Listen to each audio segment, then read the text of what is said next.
A little while back, Richard and I were at an investment symposium. It was about investing for a better future. And we threw spanners into the works by saying none of that is going to do any good. When we invest in medicine, we think that medicines are good, but we are ignoring the fact that a quarter of the world's rivers are already toxic with medicines that we use every day. What we actually need to do is to do less. So later that evening, one of the participants made an analogy of what we said, and he phrased it in terms of grief. And he said, you and Richard, he said, are already way past the acceptance stage, and we are still in denial and anger. And what he said made a lot of sense to me because he's right. Because climate change is not about the climate.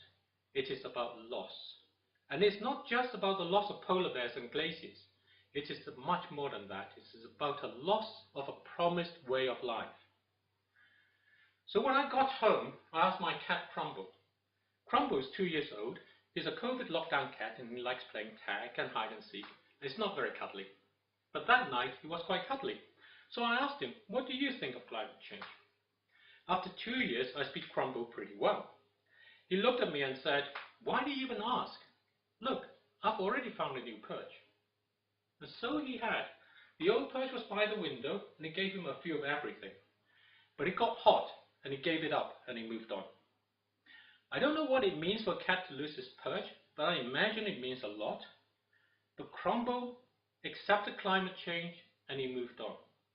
So why can't we? And it's because climate change means losing our way of life.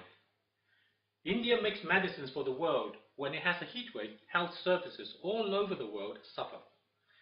And when Africa gets too much rain, cotton harvest is impaired, and our clothes, from the t-shirts we have to the designer items, all become more expensive.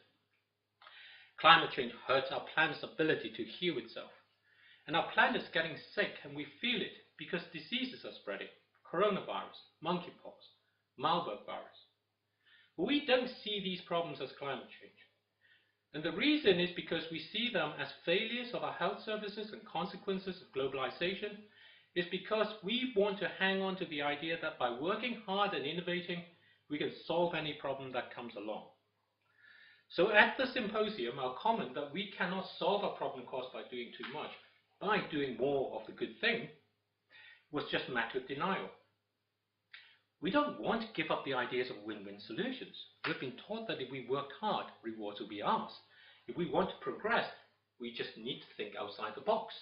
We're encouraged not to be limited by the boundaries that we see. We're better to ask for forgiveness than to ask for permission. Rules are there to be broken. We can be whoever we want and we can have whatever we want. But all these are only possible because the planet is the ultimate provider. And climate change means there is no more ultimate provider. So there will be no more win-win, no more outside the box, no more forgiveness. And most of all, hard work won't make a bit of difference. When the heat wave strikes India and the health of people everywhere suffers, even if we work harder, our economies will still suffer. When our economies suffer, our governments will run out of money. And when our governments run out of money, our societies collapse. So our denial is actually a defense against the shock of facing these realities. And it protects us from being paralyzed. But if we hang on to it for too long, we will start thinking that there will be some magic that will make all this go away. And we will believe that there will be a superhero who can come along, someone like Iron Man with amazing technology, or Dr. Strange who can turn back time. And I spoke with a friend from Italy, and he asked me about carbon capture. Won't that be the solution? I pointed out the New Scientist had an article a few weeks ago that talked about the UK's largest carbon capture project. When it comes online, it will capture 40,000 tons of carbon each year. The only problem is the world currently emits 40 billion tons of carbon dioxide every year.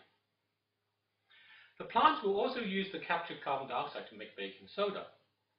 The only problem with that is baking soda works by creating little carbon dioxide bubbles in the cakes we eat, so that makes them fluffy and nice.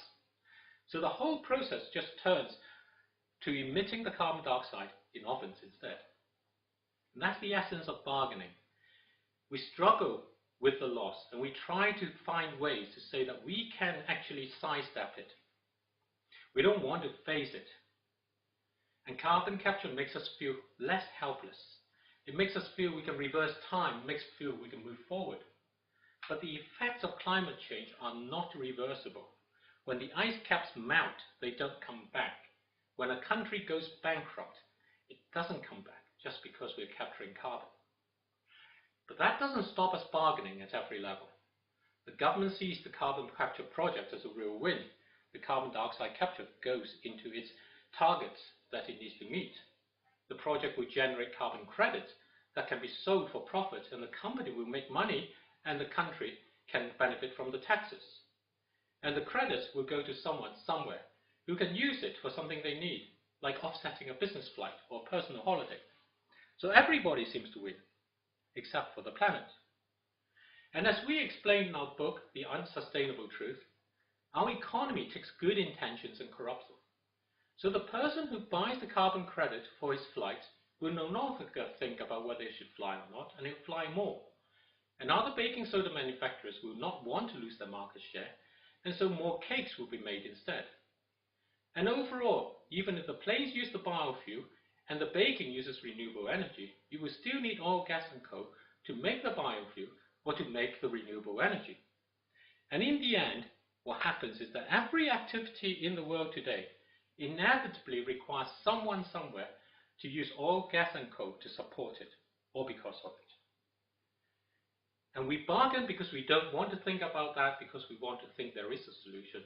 But deep inside, we know the loss is real, and no amount of bargaining is going to change it. And when we see other people do the bargaining, we get angry. And we get angry at the guy who buys the carbon credit to offset their personal holidays. We get angry with the governments for allowing all this to happen. We get angry with the journalists for not covering it properly and not seeing the real facts. And we now have a whole generation of young people focused on being angry. And they strike every Friday to stay angry because their loss is real. And they call out everything as greenwashing. We must stop oil, government must do more. And anger diverts the focus to someone else or something else, and is a way of feeling that we have some control. We petition politicians and we go on protest marches. And it helps us to go through our grief. But when the politicians don't do what we want, and the protest marches don't stop climate change, we fall into depression. Everything is then bleak, it's all pointless. A friend told me of a conversation he had with a young taxi driver in Budapest. Yes, he knows it's happening. No, they never talk about it amongst friends. So what's the point of talking about climate change? He can't do anything. He's just 1 in a billion. The thing about it is that depression comes to us all. It doesn't matter if we're head of a major organization or a taxi driver in Budapest. Depression is the moment that it becomes personal. And a lot of climate change is intellectual. And that's why we're still having the problems that we have. Fundamentally, we think of it as a problem to be solved, just like any other problem before, by finding win-win solutions.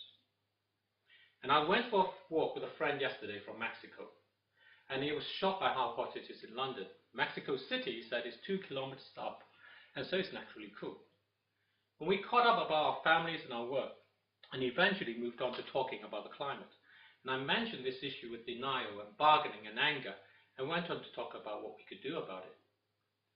And before he left to each other, he said it's important to him because of his children. And we spoke. And then I asked, what would you leave as a lesson for your child? And we didn't know. And that's why we're depressed. And COP26 was a defining moment for me for being depressed. The US had just rejoined the Paris Agreement. Boris Johnson was making strong statements or commitments. And yet he flew out of COP26 just to have dinner with a friend. And Joe Biden called for more oil to be produced in the middle of it. For them, the loss is intellectual. It's not yet personal. But when it does become personal, depression sets in. And we become sad and low, and we have no words. So at the end of COP26, I was depressed. And I felt this was the day the climate died. We had people inside the meeting bargaining. with people outside the meetings angry, surrounded by journalists in denial asking about win-win solutions. The point is, these feelings and stages of grief comes and goes, but we need them to help us move forward. So how can we be more like Crumble? How can we move forward?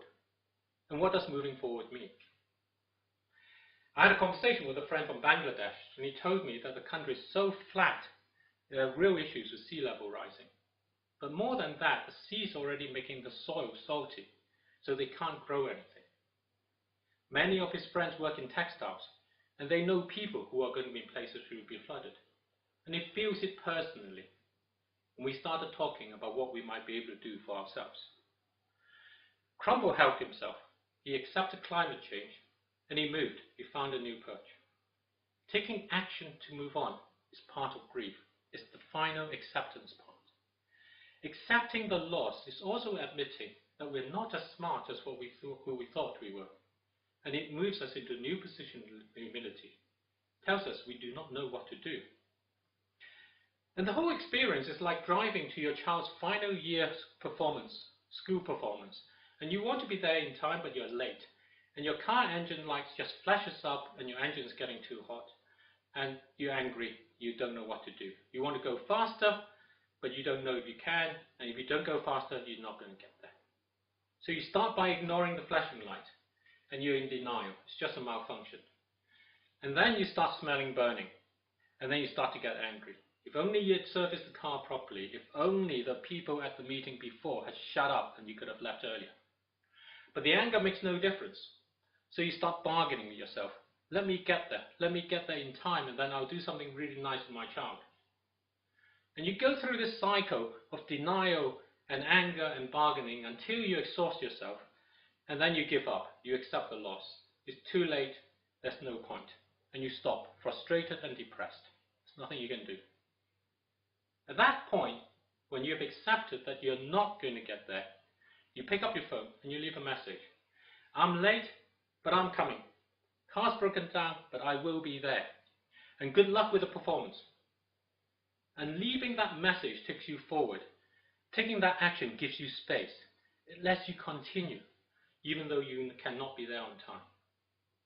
And COP27 is going to be worse than COP26. We are in a year where governments have even less authority and less desire to make real changes.